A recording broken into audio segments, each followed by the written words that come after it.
Hey guys, if you play competitive games, I am almost 100% sure that you face teammates that throw your games on purpose. But imagine that they are not doing this for the love of the game, but to get paid. And I'm not joking, this is actually real. Someone named Echo Rival, stating that they're a former pro player in Marvel Rivals, actually created a website where you can post a bounty on any thrower, and then the community queues in, claims it, and earns 80% of the pool. They went live on February 23 and mentioned that 6 major games are supported, including Marvel Rivals, Overwatch, Valorant, League of Legends, and 2 other games I couldn't confirm because the website is currently in the maintenance. They made it work in a way that people who queue with those who got bounty on them gotta make a clip of them throwing the game for this person, post it on a website, and for this they get paid. And obviously with current matchmaking systems you cannot chase any player directly. All they can do is queue with the player simultaneously to try to catch them in the game this way. However, this is much more difficult to do on lower ranks because the amount of players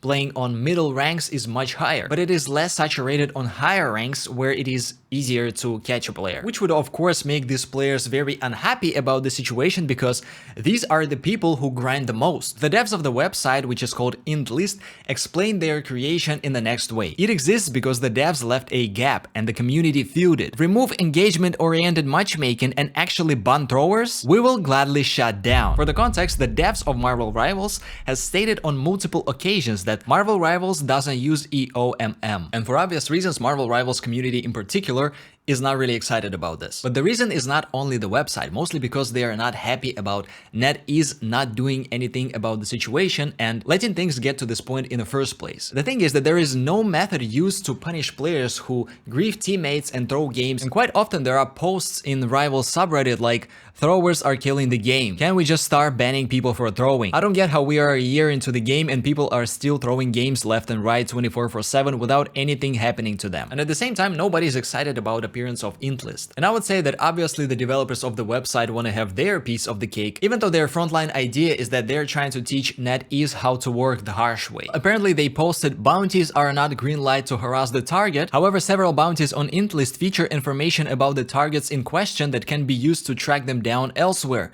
such as their Twitch usernames, which makes it seem more than just unethical and actually making the problem even worse. And on top of all that, recently there's been a situation that happened to this website, which is why it's on maintenance right now. On Kotaku website, it says, founder of the website, Echo Rivals, announced on the official IntList Discord server that the site is offline because they detected unauthorized access. And as a result, a limited number of email addresses tied to bounty posts were exposed. Quite the irony, isn't it? They position themselves as accountability enforcers, yet they cannot protect their own user data. So they decided to put the website offline in order to be able to control the damage that is being done to it and try to change things in order for it to get more secure in the future. Now, while this is all there is to know about the situation, a few questions remain. How does the website check or know that the bounty is placed on someone who throws games or grieves games instead of someone's competition? What if someone cannot surpass other player by simply playing better, so they just try to derank them? Another moment.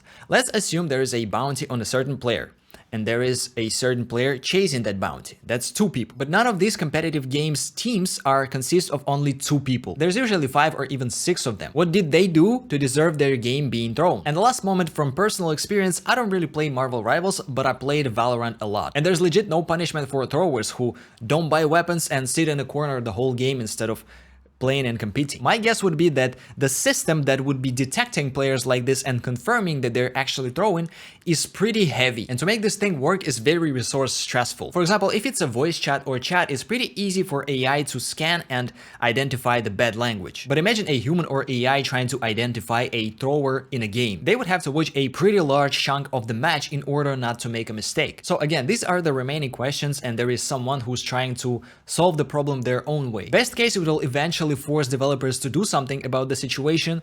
Worst case, it will just make gaming worse. Let me know what you guys think in the comments. I'm out. See ya.